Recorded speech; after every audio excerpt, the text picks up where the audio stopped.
السلام علیک یا حبیب اللہ صلی اللہ تعالی علیہ وسلم۔ دیکھیے عرس اللہ کے نیک بندے، اللہ کے برگزیدہ بندے، اللہ کے پسندیدہ بندوں کے ہاں لوگوں کا آنا جانا لگا رہتا ہے۔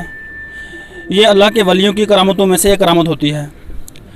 سید مظفر حسین شاہ بخاری کسی تعارف کے محتاج نہیں ہیں، ضلع پونچھ ہی نہیں، ریاست جموں کشمیر ہی نہیں، ہندوستان کے ہر ریاست سے عقیدت مند یہاں آتے ہیں۔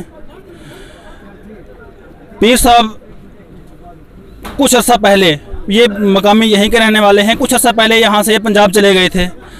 پھر پنجاب سے واپس یہ اپنے آبائی وطن میں آئے ہیں، اپنے آبائی گاؤں میں آئے ہیں۔ کوپرا شریف کنال میں انہوں نے آ کر کے واپس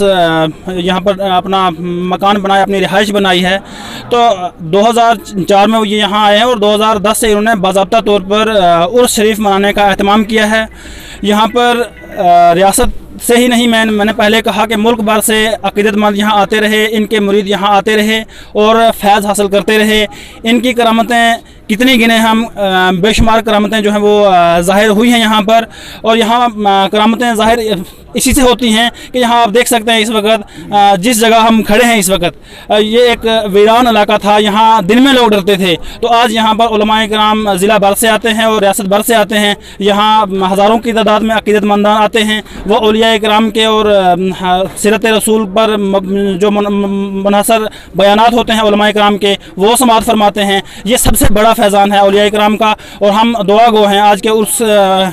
کے موقع پر اللہ تبارک و تعالی اس فیضان کو تادیر قائم و دائم رکھے، اور ہم یہ بھی گزارش کرتے ہیں عوام سے کہ زیادہ سے زیادہ تعداد میں اولیاء کرام کے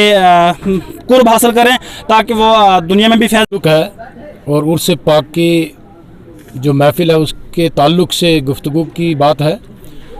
تو یہ روز روشن کی طرح عیاں ہے کہ یہ اولیاء کرام کا عرس پاک جو ہے یہ اہل سنت والجماعت جو سواد اعظم ہے یہ اس لیے مناتے ہیں کہ ان کا عرس جو ہے منانے سے خیر و برکتیں حاصل ہوتی ہیں، اور اللہ کے رسول صلی اللہ تعالی وسلم کی حدیث پاک کا مفہوم بھی ہے کہ غربا اور مساکین اور مسافروں کو کھانا کھلاؤ۔ اللہ اور رسول کے بعد اگر سب سے بڑی عبادت جو اللہ کو پسند ہے وہ کھانا کھلانا ہے۔ تو یہ عرس پاک جو ہے اس میں ہر قسم کے مریض لوگ بھی آتے ہیں، عقیدت والے بھی آتے ہیں، اور کچھ امتحان لینے والے بھی آتے ہیں۔ بہرحال اپنی اپنی نسبتیں ہوتی ہیں، اور جس قسم کی عقیدت کا کوئی اظہار کرتا ہے اس قسم کا اس کو فیض بھی ملتا ہے۔ اور یہ عرس جو سید مظفر صاحب قبلہ دے رہے ہیں یہ آل نبی خاندان سے تعلق رکھتے ہیں، اور یہ مجذوبیت کی جو ایک ولایت کی لائن ہوتی ہے، جس طرح حضرت بابا میرا بخش علیہ رحمت و رضوان تھے اور سید اطہر صاحب قبلہ مرحوم علیہ رحمت و رضوان، ان کی جو ایک یہ ولایت کا سلسلہ ہے یہ باطنی سلسلہ ہے۔ اس میں سمجھنے کے لیے علم نہیں چاہیے بلکہ عشق مصطفیٰ چاہیے، اور یہ عشق مصطفیٰ سے میں یہ یوں کہوں گا کہ یہ آل نبی جو ہیں یہ دنیا میں جس طرح آسمان پر ستارے ہیں، اس طرح یہ اولیاء کرام اور آل نبی جو ہیں یہ دنیا میں اللہ رب العزت نے ہماری رہبری کے لیے، ہماری اصلاح کے لیے اللہ رب العزت نے بھیجے ہیں، جن میں